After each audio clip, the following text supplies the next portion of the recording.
Hello, YouTubers. This is Palm Springs Cindy, and I am at one of my sister's homes. I am visiting her, getting out of the desert heat. It's beautiful here, and I'm going to just enjoy the pool. Poppy is with me, and she is going to enjoy being outdoors, and so it is all good. And I have there was something I did want to share with you guys tonight, but then something happened when I got to my sister's. I'm going to talk to you about that first. It's kind of a what would you do? I don't know if I did the right thing. Well, I did. Okay. I got to my sister's, and actually my sister, I'm going to be in and out of her house because they are on a vacation.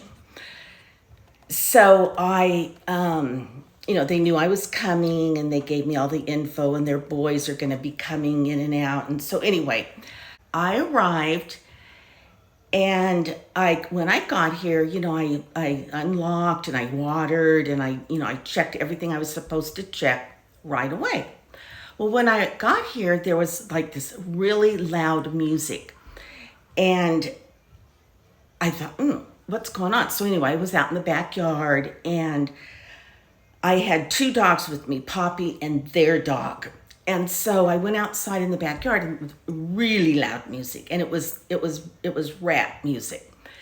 And so I thought, I remember my sister saying that their neighbors have a lot of parties. So I thought, oh, okay, well, they're having a party. So I was like, well, okay.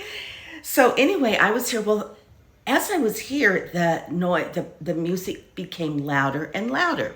Then they had a DJ, and the DJ was, there's just with the microphone and talk, really loud. So I thought I actually had bought something to eat. So I was sitting on the patio, and I was eating, and I was watching the dogs and just enjoying being out in the fresh air for a change. Well, I was trying to convince myself that the music was not bothering me. I'm like, okay, yeah, it's not bothering. They're having a party. Get over it. Don't be a Karen. Well, so I did get over it for a while, and then I thought, well, I can't really stay outside because of the music. It's just way too loud. So I was getting more and more upset. So I thought, I tried to go stand over by the fence, and I thought I was tall enough to peek over and say, could you guys lower the music a little bit? So I did. I got over there, and I wasn't tall enough. So I thought, oh, what am I going to do? And I'm normally normally I would just keep my mouth shut, but I thought, you're such a weenie. Say something. This is totally inappropriate. So then I kind of thought, well, maybe, they've already cleared this. Maybe everybody in the neighborhood knows that this party's going on, and they told everybody ahead of time, blah, blah, blah. Well, so at any rate, could I leave it alone? No. I got in my car, and I drove around the block. Well, of course, I could see gazillions of cars. And so I parked my car, and actually, I kind of pulled up to turn my car around to park it, and there were some kids coming out from this open fence, and I said, "Can I park here? I'm just gonna be here a minute." And they go, "Yeah, oh yeah." So I pulled up behind this car, and the gate was open, so I walked into the backyard, very nicely, and I was kind of and I caught somebody's eye. I was kind of. And so this woman came over to me, and obviously they were having a big party. The backyard was totally covered in round patio tables with pink balloons and pink this and pink that, a stage and not a band, but a DJ. And, music. Well, the music was so loud, the dogs did not want to go outside. And you could, the vibration of the bass or whatever. So the dogs were actually scared. Oh, great. So anyway, I said, I was just wondering, I don't mean to be a creepy neighbor, but I was wondering if you could just turn the music down a little bit, or, how long is the party going to be? And she said, until 10 tonight. Well, this was about 3:00. So I thought, oh my gosh, 10 o'clock. I said, oh, and I said, well then, is there any way you could turn it down just a tiny bit? And I said, I'm here. I was kind of looking forward to relaxing today and reading a book, but it's you really can't even sit on the patio. It's so noisy. And so she was like, well, it's my birthday. And she had her bathing suit on, a little shift and everything. And I said, oh, well, happy birthday. So anyway, I said, okay, well, so 10 o'clock. She goes, yeah. And she's maybe sooner. I said, okay, happy birthday. So I got in my car, came home. Okay, music getting louder, even louder. I even recorded it. I don't know if I can play it for you. So I was standing outside, just right here by the door. I didn't even go near their fence area. And I thought, I'm going to record how loud this is. And so I got more and more mad. Well, anyway, I called the police. Because I was just going to say, like, what are my rights? So I called the police, non-emergency number, and this Lisa answered. And I said, hi, Lisa, my name. Told her my name. And I just told her the situation. I'm here. And the people behind me are having a party, and the music is very, very loud. She could hear the music while I was talking. And I said, what? And I did go over and ask. I said, I don't want to be a mean neighbor, and I want them to enjoy their party. But I was just hoping they could turn the music down a little bit. And she said, the party wouldn't be over, or the music wouldn't be over till like 10. And so anyway, I gave her the address. And she said, well, we'll check it out. And so I said, I really appreciate it. Like I said, I'm not asking for the party to come to a close. I was just hoping they could, lower the noise a little bit. I mean, I don't want them to come over and vandalize my car, but they didn't know who it was that called the police unless they told them. So anyway, I was sitting here and I thought, I wonder if the police are going to come here and like listen or whatever. Well, they did not. But the next thing I knew, probably 15 minutes, 20 minutes later, the music was down. Well, I couldn't hear anything. And I thought, oh, darn, I didn't want them to like totally not have music. But then they turned it back up. So they turned it up at a very pleasant level for both of us, I'm sure. They could have even had it a little bit louder.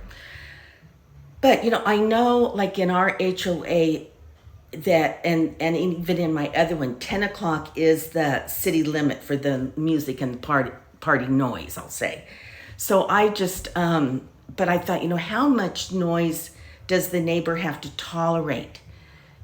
What are my rights as a neighbor?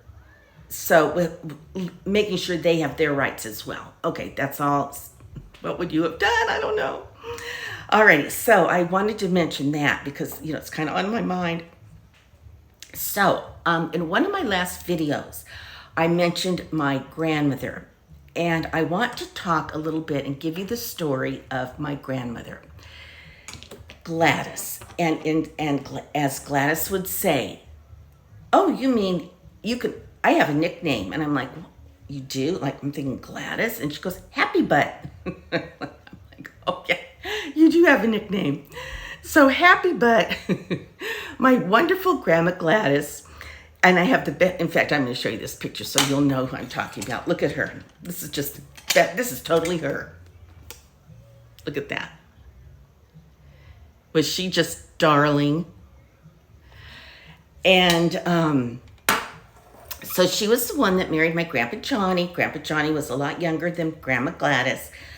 And we lived behind my grandma and my Grandpa Johnny in a duplex.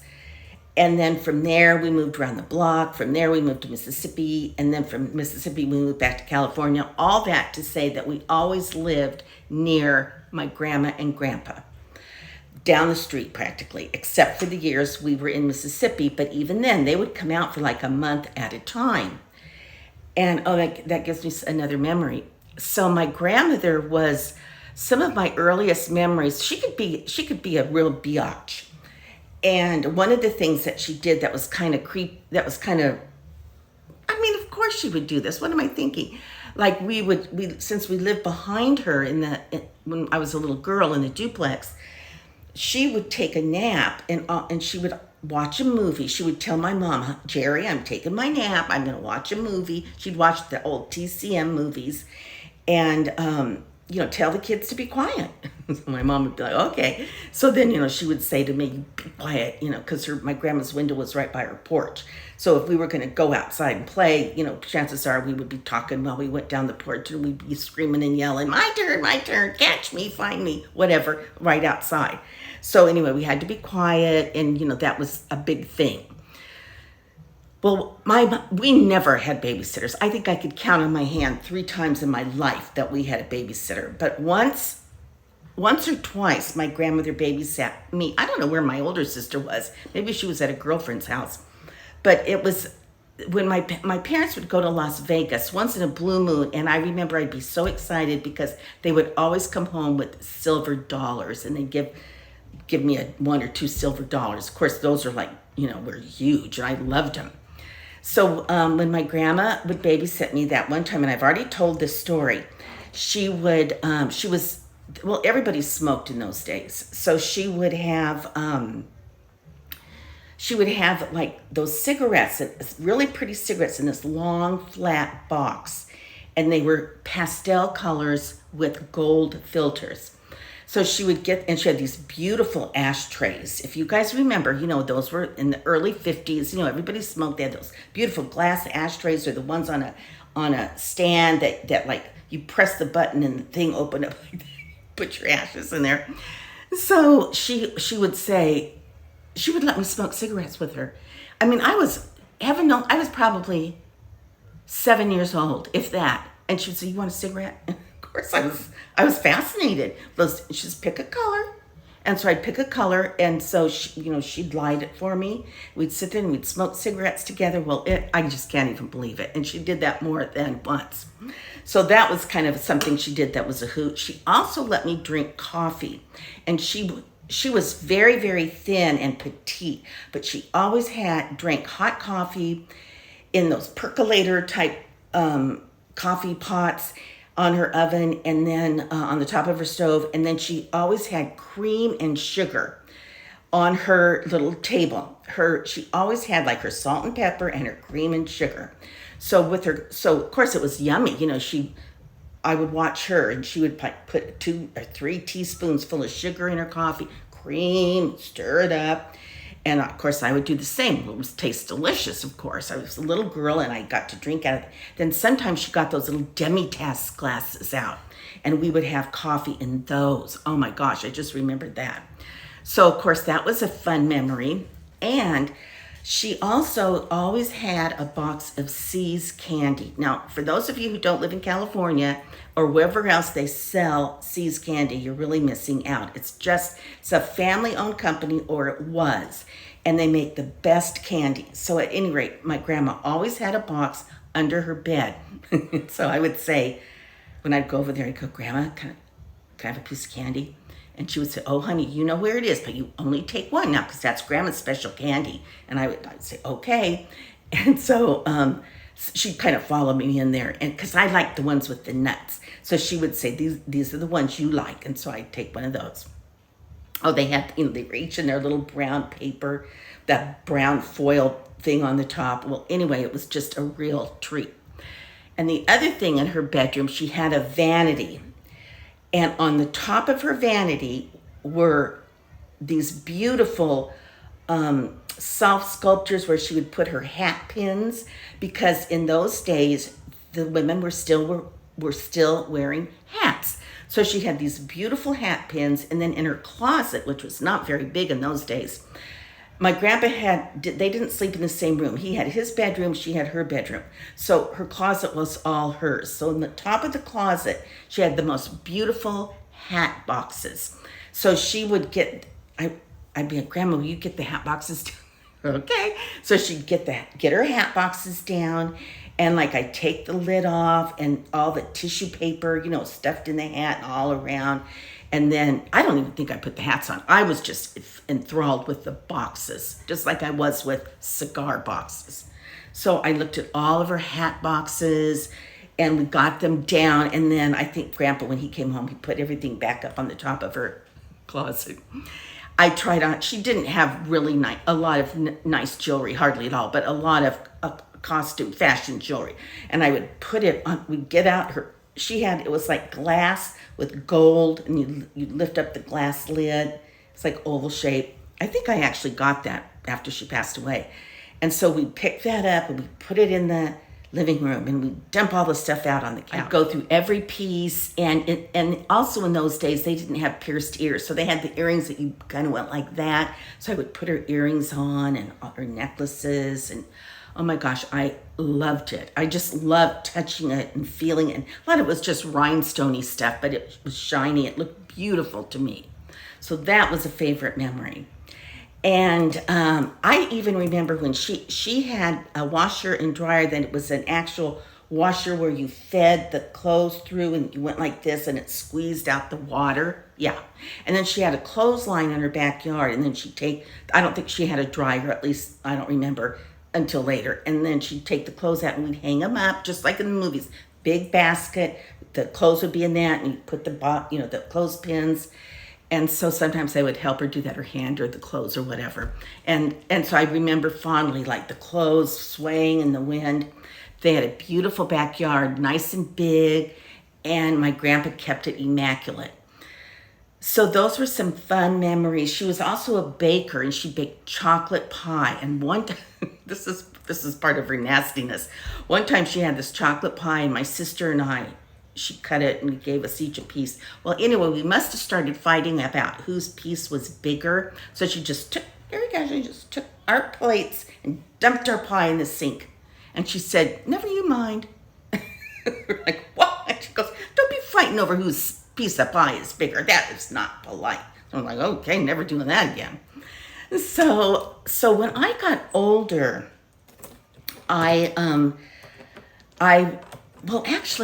when I was just graduating from junior college, and it was like the end of my second year, I'll say, and my grandmother and 3 friends. So it was maybe it was 3 of them, my grandmother and 2 friends. I think she had 3 friends. They went to Hawaii, and they stayed at this beautiful condo right on Waikiki Beach. Well, she took me. She paid for everything. She took me. And well, I'd never been there before. I was so jazzed. And so I slept on the couch. There was a pull-out couch. And then I think there was one bedroom. And maybe the gal stayed in that bedroom and had a roll-away bed or something. I don't know. But it was like a house. Well, a condo. And so I slept on the couch. And then every morning when I woke up, the first thing I did was put my bathing suit on and go down to the beach. And you just walk down the stairs, and there was the sand. I was not 21. I think it was 18. I don't even think I was 18. I was 17. So I was there by myself and my grandma and her friends. And so that was when Don Ho was popular.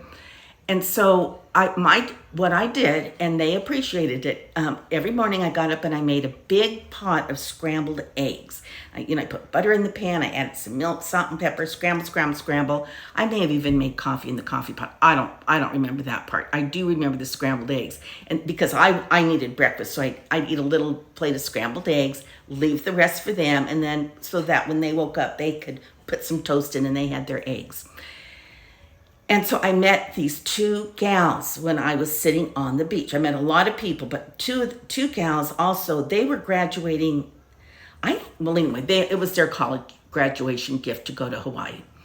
So they said to me, our parents have also bought us plane tickets to fly to Kauai.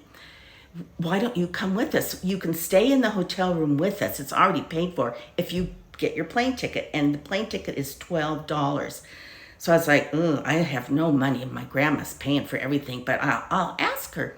So I did, and she said, okay. So she gave me the money, and I flew with the 2 gals. We went to Kauai, and well, I remember even flying in like a helicopter and going to that, there was like a marriage grotto kind of a thing, and looking at that, and I don't know how I did that. Maybe she gave me $10 for spending money or something. I don't even know. And maybe the girls had tickets.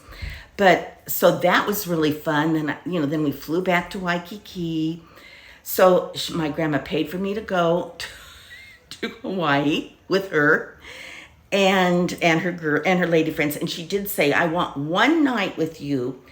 We're all going to go to dinner, and I want you to join us. And I was like, I really didn't want to go. I was like, of course. So I went, and it was nice.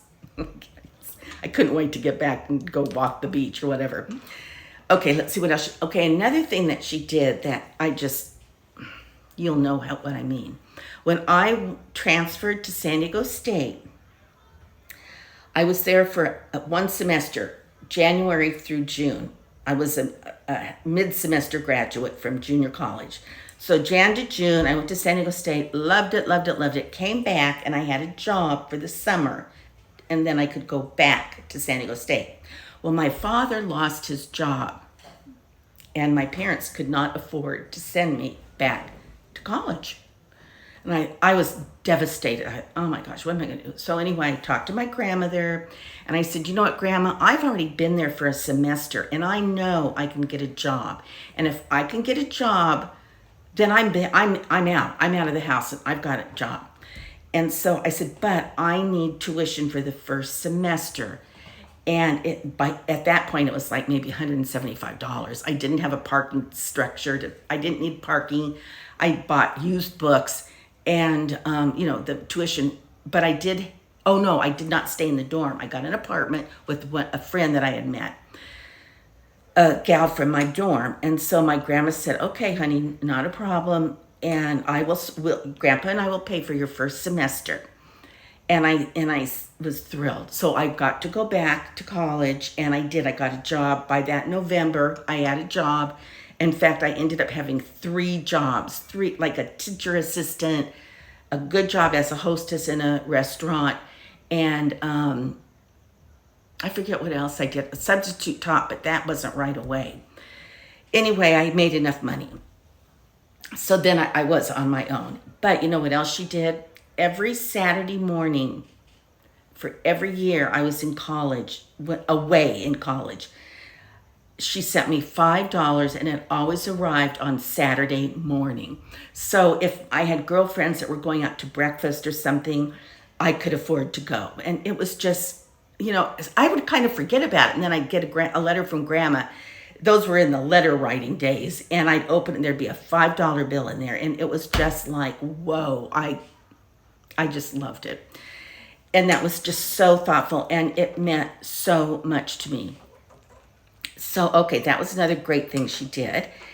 And another thing, I was at home. I had not gone away to college. I was still at a community college, living at home, but I was working. I worked at this little coffee shop called The Hoddle, and kind of creepy thing, I have to tell you about that, but another time. A Me Too moment. So what I did was, my mother was not good she had 4 children, and she was darling and dressed, and my dad, they were just very attractive and dressed nicely, but she never really took seriously her children's wardrobes, let's say. I mean, we always had a nice home, furnished, nice food, clothing. I mean, not clothing, but food, opportunity in life. And they were kind of into cars, but they were not into like taking my sisters and I out for clothes or haircut or anything like that. So as soon as I could, I with my job, I made $35 every 2 weeks. I worked part-time, $35 every 2 weeks. And there was in those days, there was like a Broadway, Bullock's, Saks, but there weren't like smaller stores like TJ Maxx or Marshall's or anything like that. But they had like little boutique type retail clothing stores. Well, there was a little boutique clothing store near where my coffee shop was. In fact, the only reason I knew it was there was a Harris and Company in the little mall area, and I had got a Christmas job at Harris and Company, and then from there, I got a job at the little coffee shop that accommodated my school schedule. And so I would, during my break, I would walk around the mall, and there was this little dress shop, and they had some really cute things. So I opened a credit card there. And so with my $35, which I got to keep, my parents didn't say, give us some of the money. They were very good about that. I gave them, I would buy something to wear. So like, let's say I would buy a pair of pants and a top. but maybe I couldn't afford the top. So I would charge the top. Then the next paycheck, I would pay off the top, buy another pair of pants. Well, anyway, I built up a wardrobe by doing this, a nice little wardrobe, nice slacks and pretty sweaters, and a nice handbag and shoes, undergarments. I was able to start taking care of myself. Now, another thing I have to stop and tell you that my parents, to bribe me to go to college, my father said, after he found his job and everything, my father said, if you stay in college, you can drive my company car and have a gas card to go with it. Huge, because his company car was a beautiful silver Firebird, and that was in 1968, 69. So they were like hot cars. It was silver, black leather interior, and so that was like my car. And so I was jazzed about that. And I had complete independence, even though I lived at home. My bedroom was upstairs, come and go, whatever. So that was not a bad deal.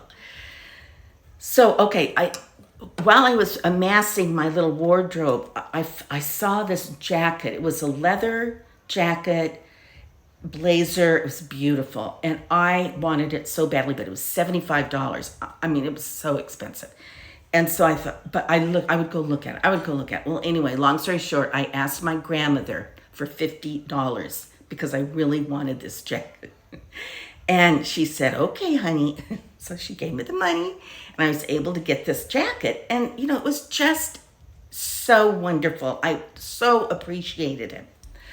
So my grandmother, let's see, she was just a kick in the pants. Looking at her picture now. And we just had fun. We had fun together as I grew up, as I got older and got married and things like that. She would come out, and I lived in the desert. She lived in Corona. And so she would come out and stay with me. And even when I lived in San Diego in my little apartment, she and my grandpa Johnny would come out, pick me up, take me out to lunch or a late dinner or early dinner. So she was actually, when years and years, she was the person I got my Social Security card from, because when I lived in Mississippi, I came out to California on an Easter vacation by myself to visit my old girlfriends from the neighborhood and to see my grandparents. And so I stayed with my grandmother, and she was working at a little dress shop downtown on Crenshaw, and the name of it was Ballard and Brockett. Mr. Ballard, Mr. Brockett opened this dress shop, and so she worked there with some other gals, and she worked there mostly because she was a clothes horse, and she loved to get, she could use her money on buying herself clothes. Well, so I went to work for like those 3 or 4 days. She said I don't know if she just wanted me to go or she thought I needed a babysitter. I don't know. She said, honey, you're coming to work with me. I'm like, okay.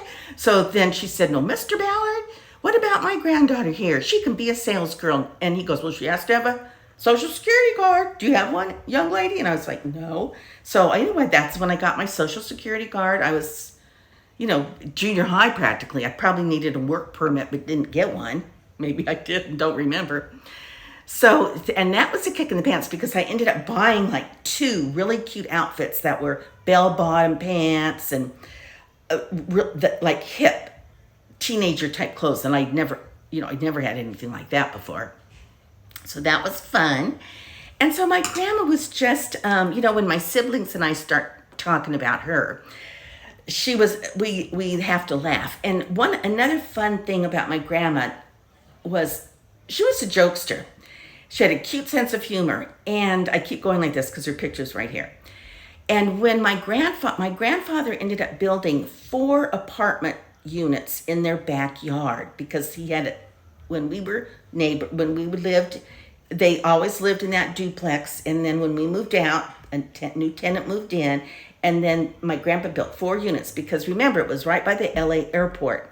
So what happened was the pilots and the stewardesses ended up renting those places, not even having them as houses, but as layover places. And so it was kind of like a come and go kind of a thing. Well, my grandmother loved it because she would have she would, have the hot coffee in the morning and the chocolate pie, and she would make a pot of beans or whatever. And so she would say, okay, come on, you guys, you need a home cooked meal. And she had a big table in her. It was an eat-in kitchen, but the window, big bright windows, lots of natural light. And so they would come in and they would sit down and drink coffee and maybe have a glass of wine. They were not big drinkers. My grandmother and grandfather were not drinkers at all. But they enjoyed their cup of coffee. I think maybe Grandpa had a beer once in a while. So the flight attendants especially would come in, and I was like all eyes. And they would come in with their uniforms, like on their way to their apartment. And then my grandma would have the door open and say, come on back. And then they'd go, oh, let me go put my purse down or whatever. And so then they'd come tell us all about their travels. So that was also another draw. I'd be kind of like, I'd look like, is Marilyn coming over? Grandma, is Marilyn coming over today? And she'd say like, oh, I don't know if she's going to be in town this weekend. So that was another fun part of her personality. So I miss my grandmother. She, obviously she passed away, but she was a hoot and a half till the end, I have to tell you. So, all right, what would you have done regarding the loud music? It's totally off now. I don't even know what time it is. I'm not sure about this lighting. I see this stripy thing, but we'll see. I just tried to make the best of it here at my sister's house. So, what's tomorrow? Sunday. You guys have a wonderful Sunday. P.S. I love you. Mwah. Until our next conversation. Bye-bye.